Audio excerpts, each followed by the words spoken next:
in this episode, we're going to talk about the 4 essentials to Instagram ad success and how you can crush your market in Q4 of 2019.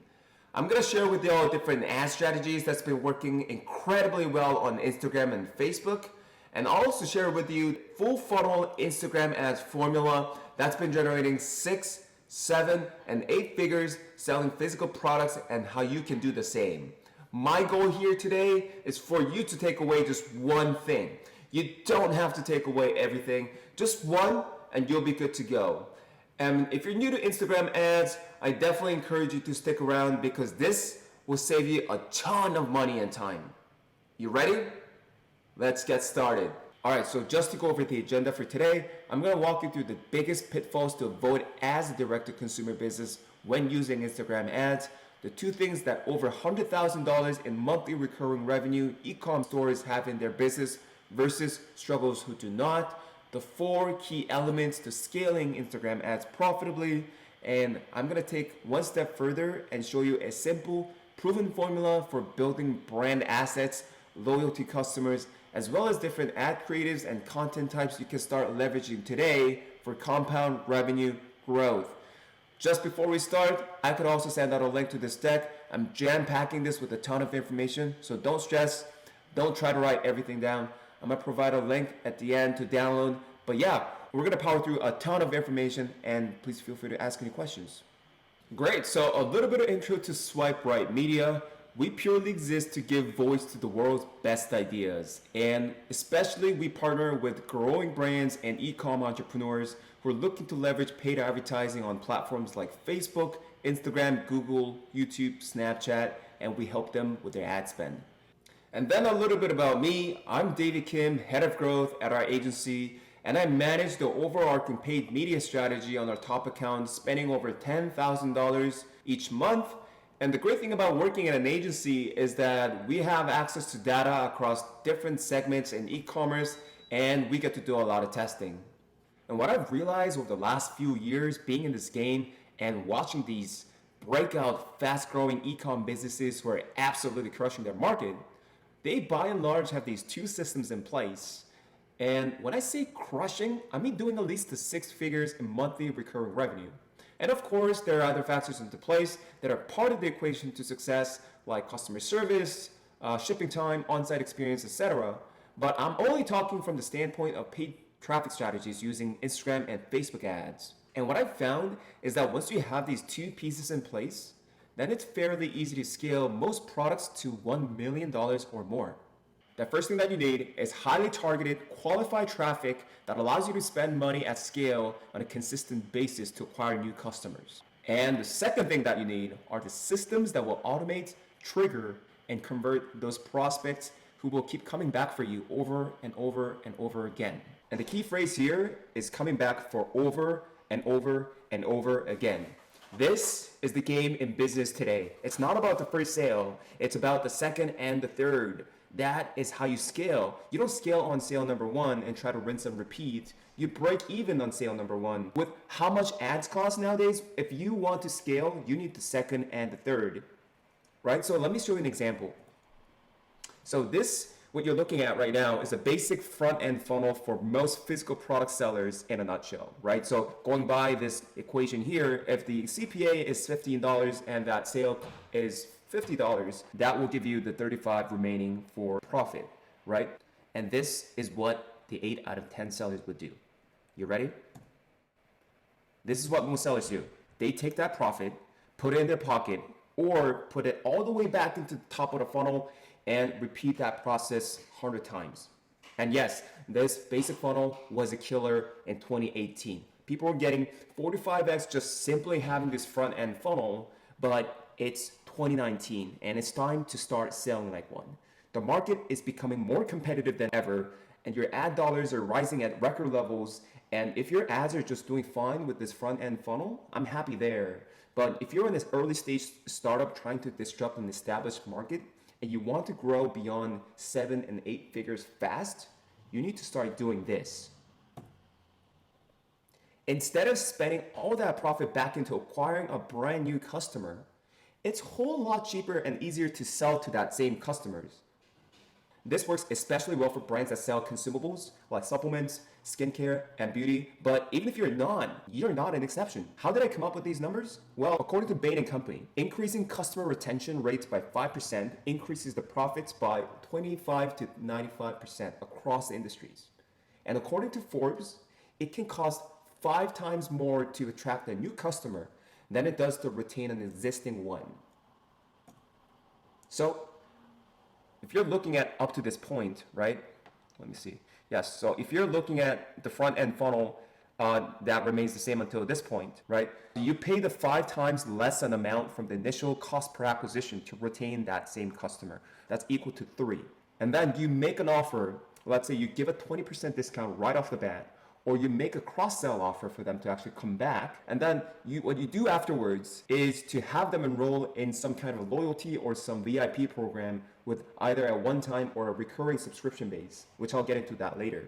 But instead of spending that $35 profit all the way back into reinvesting 100% of that money back into the top, well, if you follow this route, and you have this sequence funnel in the back end that increases the average order value and also the lifetime value, instead of starting out with $35 profit, you now have a jump start at $87, which then allows you to acquire 3 extra customers at $15 CPA, because you now have this back-end system set up that allows you to stretch more of your investment.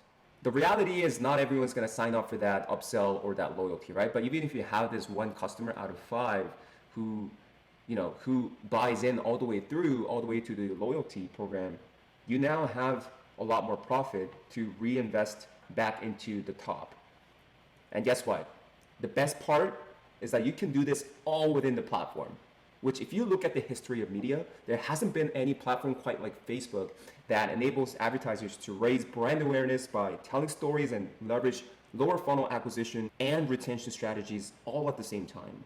And this single-handedly has been the core driver behind these disruptive direct-to-consumer brands like Dollar Shave Club that was acquired by Unilever at $1 billion off of one viral video in 2016, or RX Bar by Kellogg's at $600 million, or Movado Group, that company that owns Lacoste, Hugo Boss, Tommy Hilfiger, and other enterprise lifestyle brands that acquired Movement watches for $100 million. So these are some of the results that we've been able to accomplish for stores after implementing the backend plus loyalty strategies that I'm about to show you.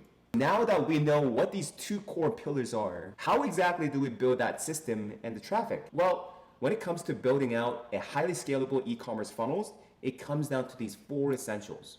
The first piece is your audience, the niche market that you're focusing on. People always ask me, David, I have an amazing product, I think it can benefit a lot of people, but my traffic doesn't seem to be converting. Well, first and foremost, if you don't have a product market fit, and we talk to a lot of people who are eager to jump into Facebook ads because they've seen stories of how Facebook ads change their life, change their business, and it's worth it to take a hard look at your product and kind of test out different personas and audiences that you can possibly serve. That's a great place to start. Case in point, one of our clients based in Montreal who sells lifestyle drinkwares that actually had a flagship product that were driving $2.5 million in revenue that was responsible for 35 to 40% of their entire sales. Basically sell this bottle insulator that keeps beer cold for longer hours. And when they came to us, they thought that their only audience that they could serve were men, the older demographic of men who were interested in various outdoor activities like fishing, tailgating, boating, beaching, stuff like that. And then when we took them on, all of their campaigns that they were targeting were actually these demographics and psychographics. And we thought these were a little bit limiting, and we started doing an initial persona testing, and we started testing out the woman audience who are looking for gifts for their husbands as well. And this is what we found. First thing first, we got some of our data from the original testing, men 28 to 65, and our test audience, women 35 to 54. Let's look at the comparison first. CPMs, $14.41, down to $7.92. That's a 45% reduction. Thumbs up. Click-through rate, 1.21% down to 0.79%. That's a pretty low average. Conversion rate, this is where things get real interesting.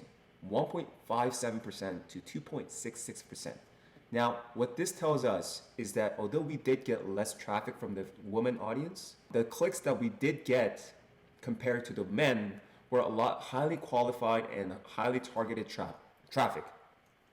Return on ad spend, 156% to a whopping 298%. So again, this is men who had a pre-interest in fishing, outdoor activities, boating, versus women, which is a more broad audience who had an interest in gift shopping, right? So the only metric that we suffered when we do a comparison is the click-through rate. But we've been able to stretch more out of the same budget with almost twice as much returns from the women audience. So what's the key takeaway here? When you clearly define your audience first, finding the right traffic becomes very easy because you already know and you already have a good picture of what those audiences are and what really drives them. Number 2, creative. This is your copy, your message, your video, imagery, and all that creative assets. So in the past few months, the content we've tested a lot and we've seen a lot of success are user-generated content, which is also known as UGC. This includes the customer testimonials, the unboxing videos, and the product reviews. The reason why these are so powerful are the following. Number 1, we're having the users dictate the creative. What does that mean? The message there becomes tried and true. To the customer, when you say something about your product coming from the brand itself, it's a push, it's an advertising, it's sales. But when you have these publishers like Forbes or Huffington Post or TechCrunch or Mashable or just average consumer say something about your product, it becomes a pull, it becomes a branding, it becomes a fact. And number 2, it provides customers with a pre-purchase experience so they know exactly what to expect. We've also seen first-person point of view type of content work really well as static images on Instagram.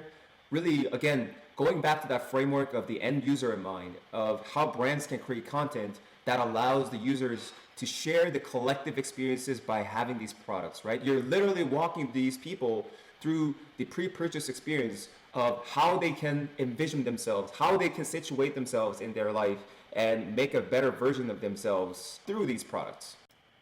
And the third is the offer. Now, it's important to distinguish that an offer is not the same thing as a discount, nor is an offer the same thing as a product. Here's what I mean. When you're selling a product, you will always be selling based on price. You'll always be competing based on price, right? So let's say if someone goes to your website and this person goes to see if your website is selling at the cheapest price compared to the other sites, that means that you are selling a product. And I don't want you to be selling a product because when you are selling a product, you will always be competing based on price. And when you're competing based on price, you will always have no competitive advantage, right? And when you don't have a competitive advantage, it's always going to be a never-ending race to the bottom. It's like selling on Amazon. It's like selling this no private label, faceless product that you got from AliExpress, and you're competing against 200 other sellers who have the exact same products and selling for like 10 bucks. People don't want to buy a product, they want to buy a solution to the problem, right? So if I want to sell that same phone, if I want to sell a phone for $5,000, right? So I can do so by turning it into an offer. Here's what I mean. So offer would be like this. So I have a phone here, right? For $5,000, for those of you who invest in this, you're not just going to get this phone, but you're also going to get my training. You're also going to get my best stuff. You're also going to get my personal phone number in here so that when you want to message me, I'll always answer the phone within 24 hours. Now, if I did that, and if I did that for the right people, they would be investing into that offer because I am talking to the right target audience, right? So in order to successfully turn a product into an offer, you have to do 2 things. You first need to find out who you're talking to.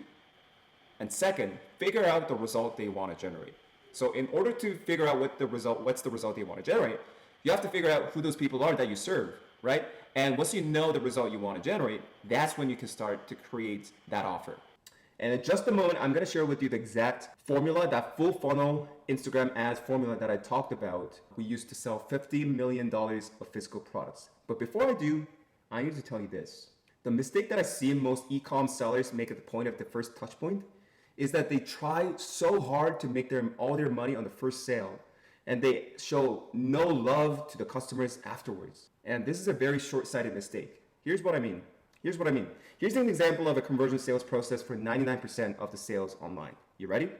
It's traffic to an online store, and let's say you're selling a $40 cardigan, for example, and they click to add to cart, and it takes them to a checkout page. That's it. They get traffic from Facebook and Google, send them to the product page, get them to add to cart and buy. They do absolutely nothing after the conversion takes place. And that is the post-purchase experience. If you're suffering from a low average cart volume or average order value, or if you're suffering from a really high cost per acquisition, therefore you cannot scale beyond your 6 to 7 figures, this is probably the key piece that you're missing or you're lacking. And I don't blame you. This is where most agencies drop the ball. But I'll show you how it's done, right? I'll walk you through how this looks like. Again, in order for you to truly level up the growth of your Instagram ads returns, these are the 4 common denominators that you need present in your funnel in order to get to the level of $100,000 per month in recurring revenue. And with any one of these key pieces out of alignment, it's going to be very difficult for you to maximize your returns and grow your brand at a massive scale. All right, if there's one key slide that you should take away from this entire training, this is it. This is where it all comes down to. This is the formula that we've been building and putting into practice within our agency, and we've never shared this before, but this is a system that allows our clients to generate 7 to 8 figures in revenue. And this is what we call the loyalty multiplier formula. So let me break this down from level 1 all the way to level 10. Basically, in a nutshell, this is what happens in the buyer thought sequence. I'm illustrating by the website behavior, like the incremental steps that they take, but also drawing an analogy to encourage the brands to treat their users as if they were someone they really have genuine feelings for. And it's also designed to illustrate when you're crafting the experience of each stage of these funnel, when you're treating each temperature of the traffic as if you're finessing all that touch point to really take a concierge approach when serving with the purpose at each interaction that your product has with your customers. You're not going to go off to a user as we always heard it in the marketing dating analogy, that you're not going to just go up to a girl at a bar or a guy and just ask them to just come home with you. You first have to get their trust, and you have to keep providing value. You have to engage with them, and you have to take these incremental steps in the relationship to be able to ask them to buy something from you. So starting from level 1, this is where you match with your prospects on Instagram. So what we've seen really work well on Instagram are the IG story carousel. So this is a very new ad type where you can include 3 types of images or 3 types of videos all within one single page post ID. You just need to make sure that the only IG stories is selected as the placement, and you can make this as a top of the funnel piece. For highly intent-based products that typically require more nurturing and more education, and to highlight the problems of those users, messenger ads also work really well to kind of pontificate on the problems and explain as to why you have this product. Also, edutainment videos, long form, short form, those are tried and true. You can also use the blog posts from different publishers to initiate the conversation. Manual DABA. So this is a dynamic ad, broad audience. These are manual products that you can create that you can target not only existing view content and the add to cart audiences, but you're actually using it to reach new possible audiences through prospecting. And this actually, we've kind of tested between just conversion campaigns, and we've also tested against the DABA campaigns, which is under the objective of dynamic product catalogs. We've actually seen better results with certain clients that have a very distinguished SKUs. So definitely put some experiments there. Moving on to level 2, this is where users engage and they like the ad, you grab their attention, you grab the hook with their 2-second videos, and they come onto the page, right? This is where you start to provide your value. This is where you start to illustrate the pain point that they might have. You start to listen to what they have to say and kind of speak in their language to try to resonate with them, right? So you can do this by pain point testimonials, brand story videos. Let's bring the mouse here. Instant experience, right? So this is where you start to provide value. Level 3, this is where they're a little bit more engaged with your site. This is the view content. This is where you start to kind of highlight the features of the product. So in level 2, this is where you start to kind of illustrate the benefits of the products. So let's say if you're selling a camera and you have a camera that has 5,000 shutter speed or something crazy like that, you wouldn't talk about that technical details at level 2. You would talk about the benefits, the the result you can generate with the 5,000 shutter speed, right? So that, for example, that would be like, you can capture more precious moments with your families and your friends. You can stretch more out of every second to capture that present moment or something like that, right? And the view content, you would then highlight the features because you then know that they've bought into that benefit. And you can also do the view content DPAs. This is where you can also communicate different features, how-to tutorials. Again, this is going back to the pre-purchase experience. And at level 4, this is right before they add to cart, and this is where you start making offers, right? So you can make the offer starting like right in the middle between here, right? And this is where the first date happens. This is where they convert. This is where you deploy that thank you video. And this is very important, like this piece here. Where's my mouse? Yep, this is a very important piece because this actually builds you leverage for you to do all these back-end stuff down the line. This piece of gratitude is such an underutilized tactic that I see from brands that don't allow them to upsell, cross-sell, or get them into loyalty programs, right? It's all about that relationship you're trying to build. And here, I've kind of drew an analogy to the 5 languages of love by Gary Chapman. But this is how I see the relationship developing all the way to marriage, because this is where you start to build the brand assets. And these are kind of the timeless assets that will allow you to scale your brand, because now you have the email address, you have the contact information, you now have the names and the PO boxes, and you can start enrolling them into these continuity programs and have them come back, right? So I'll show you an example of the different creative types that happen at the very top. So going from cold to warm. And some of these people will inevitably go back to being cold, right? But those are like these small segments of the people. These are your core audiences that you do want to develop a deeper relationship with. And these are the characteristics that you would find out in your CRM to add new product lines as well that become kind of the ecosystem into your brand, right? So if you're Apple, you would first start with a MacBook and you would try to figure out what kind of benefit that they saw and what kind of features they really appreciated. And based on that, you would kind of add on the iPhone, you would add on the iPad, the AirPods, and so on and so forth. So these are the top of the funnel creatives. And just take a note at the messaging here. We're not hard selling. We're actually highlighting the problems or the kind of benefits they can acquire through these products, right? Asking yourself, what are the unique selling propositions that compels the users to choose your brand over another? Like, what are the deepest pain points that this product truly solves? And where you can get these kind of insights are often the client's website. You can get through Amazon reviews. You can get through your competitors, kind of look at the ads they're running. And one of my favorite places to actually uncover these hidden gems are your customer service department, because those are the people that get direct feedback from those users. And from there, you can kind of discover what they like, what they appreciate, what they don't like, how you can develop a new line of product or improve an existing one. Again, before you sell anything, before you sell a membership at a Spanish old country club, before you sell an ebook, before you recruit someone at your company, you first got to have their attention, and second, you got to have their trust. And too many businesses are going out there trying to convert on the first transaction and drop an ad and try to close. Take Guinness Beer, for example. Guinness Beer had a problem about 60 years ago. Their sales in pubs in the United Kingdom declined for the first time ever, and they had to figure out a new strategy. So what they did was that they went out and did an old school market research and started serving people in bars. And Guinness found out the 2 biggest things people love to talk about were soccer and trivia. And guess what they created? The Guinness Book of World Records. I know, mind-blowing. They actually started owning the media that produced the contents that people at pubs consumed, thereby giving them the authority and control over the native media that increased beer sales in pubs. So going back to the 4th component, right? So this is post-purchase experience, right? What are you exactly supposed to do at the post-purchase experience?